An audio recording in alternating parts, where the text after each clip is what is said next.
मैं doctor J P. Shukla, सहाचार्य Hindi. आज मैं रस के पार्ट 2 यानी अगले शेष भाग पर बात करेंगे, व्याख्यान देंगे। आशा है सभी विद्यार्थी, छात्र छात्रा पूर्व कक्षा की भांति आगे के इस रस प्रकरण को भी भली भांति समझ सकेंगे। यदि आपके मन में किसी प्रकार का प्रश्न हो, जिज्ञासा हो, तो उससे संबंधित आप ऑनलाइन क्वेश्चन पूछ सकते हैं, अपने प्रश्न डाल सकते हैं मेल पर, जिसका समाधान आपको त्वरित दिया जाएगा। हम पूर्व व्याख्यान में रस, स्वरूप, भाव, विभाव से संबंधित बातें कर चुके हैं। अब अवस्था आती है अनुभाव की। अनुभाव, अनु एवं भाव। अनु यानी पश्चात उत्पन्न होने वाले, जागृत होने वाले भाव, जो विभाव से उद्दीप्त होकर, परिपुष्ट होकर अनुभाव की अवस्था में पहुंचते हैं। इन्हीं अनुभावों को कायिक परिवर्तन, कायिक चेष्टा भी कहा जाता है। यानी सहृदय के हृदय का जगा हुआ भाव जब काया के माध्यम से, शरीर के माध्यम से, वाणी के माध्यम से, मुद्रा के माध्यम से व्यक्त होने लगे, उन्हें अनुभव करते हैं। जैसे कायिक, वाचिक, ये काया का परिवर्तन, मुद्रा की अवस्था, वाणी में परिवर्तन, ये अनुभाव के अंतर्गत आते हैं। हम आप कैसे समझते हैं कोई व्यक्ति क्रोध की अवस्था में है, अत्यधिक दुख की अवस्था में है, या अत्यधिक भयभीत है, उसके हाव भाव को, उसकी मुद्रा को देख करके अनुमान लगा लेते हैं कि यह किस भाव की अवस्था में है। तो अनुभाव का कार्य जगे हुए भाव को प्रकट कर देना। कोई व्यक्ति क्रोध में है, अधरों का कांपना, भुजाओं का फड़फड़ाने लगना, नेत्रों का लाल हो जाना, ये सारी क्रिया अनुभाव के अंतर्गत आती है, जिसे कायिक क्रिया कहते हैं, यानी शारीरिक परिवर्तन। भाव जगा, विभाव अनुभाव के माध्यम से परिपुष्ट होकर के वह काया के माध्यम से व्यक्त होने लगा। कोई दुख भाव से अत्यधिक भर उठा, आंसुओं का निकलने लगना,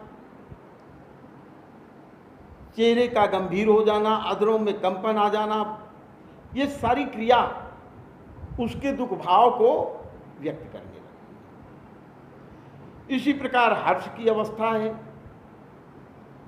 प्रसन्न हो उठना, हंसने लगना, नेत्रों का खिल जाना, एक शरीर का परिवर्तन उस जगे हुए भाव को व्यक्त कर देता है, प्रकट कर देता है। कायिक, वाचिक, मानसिक, ये कायिक अनुभव के अंतर्गत आते हैं, जो सहृदय के हृदय में व्याप्त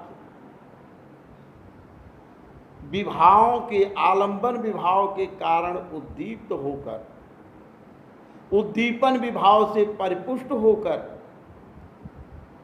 कायिक अवस्था में यानी अनुभाव की अवस्था में पहुंच करके उस भाव धीरे धीरे भावधारक को पूर्णतः रस प्रक्रिया की ओर अग्रसर करती है। पूर्ण भाव की अवस्था की, भावाधीन जिसे कहते, भाव के अधीन हो जाना, इसे कहते हैं अनुभाव। जिस प्रकार का सहृदय के हृदय में भाव जागृत होता है, ये अनुभाव उसी प्रकार उसके काया में, मस्तिष्क में, उसकी वाणी में परिवर्तन ला देते हैं। उदाहरण के लिए क्रोध में, अभी आपको बताया कि क्रोध की अवस्था में चेहरे में परिवर्तन आ जाना, अधरों का कांपने लगना, नेत्रों का लाल हो जाना। अब बातचीत उसी प्रकार मानसिक संतुलन भी परिवर्तित हो जाता है, जिसे मानसिक कहते हैं। सात्विक, सहज, स्वतः। हम ऐसा नहीं चाहते किसी को जो है गाली देने लगे, किसी के लिए अपशब्दों का प्रयोग करने लगे। ये स्वतः क्रिया अपने आप प्रारंभ हो जाती है। तो कायिक, वाचिक, सात्विक, मानसिक, ये चारों प्रकार के अनुभाव भावधारक को पूर्णतः भाव के अधीन कर देते हैं और वह सहृदय विवेक शून्य हो जाता है, पूर्णतः भाव के अधीन हो जाता है। अगली अवस्था संचारी भाव। संचारी का मतलब संचरण करते रहना, जिसका संबंध रक्त से है, रक्तचाप से है। जिस प्रकार ब्लड प्रवाहित होता रहता है, उसी प्रकार ये जगे हुए भाव, विभाव और अनुभवों से पूर्ण परिपुष्ट होकर संचारियों की अवस्था में पहुंच जाते हैं और ब्लड से जुड़कर व्यक्ति को रस दशा तक पहुंचाने में सहायक। जैसे कोई वृत्ताकार चित्र हो और ये संचारी तीव्र गति से चलते रहते हैं, जब इनका संसर्ग संयोग जगे हुए भाव से हो जाता है, संयुक्त हो जाते हैं, तो उस भावधारक को पूर्णतः रस की अवस्था में पहुंचा। ये 1 सेकंड की स्थिति बनती है। यानी ये संचारियों की संख्या 33 है। उद्वेग, हर्ष, जुगुप्सा, जड़ता, मूर्छा, उद्वेग, प्रलाप, ये सारी क्रियाएं संचारी के अंतर्गत आती हैं। तो भावधारक के जगे हुए भाव का योग जब संचारियों से हो जाता है, तो वही संचारी भाव जगे हुए भाव को परिपुष्ट करके रस की अवस्था में पहुंचा देते हैं, जहां पर व्यक्ति पूर्णतः विवेकहीन शून्य अवस्था में पहुंच जाता है। वह क्या कर रहा है, किस स्थिति में है, उसे कुछ भी अनुभव नहीं होता। आप देखते होंगे, समाचार पत्रों के माध्यम से पढ़ते होंगे, ऐसी घटनाएं घट जाती जिसकी कल्पना नहीं करती। पिता ने पुत्र की हत्या कर दी, भाई ने भाई की हत्या कर दी, अमुक ने अमुक को मार दिया। ये क्यों? क्योंकि वह पूर्णतः संचारियों के अधीन होकर के ऐसी अवस्था में पहुंच गया है जहां विवेक शून्य हो गया है। यानी भाव की अंतिम अवस्था रस दशा कहलाती है, जहां पर व्यक्ति विवेक शून्य होकर के पूर्णतः भाव के अधीन हो जाता है और वह जिस प्रकार के भाव को धारित किया रहता है, उसी प्रकार के रस की परिणति हो जाती है और वह रस दशा को पहुंचती है।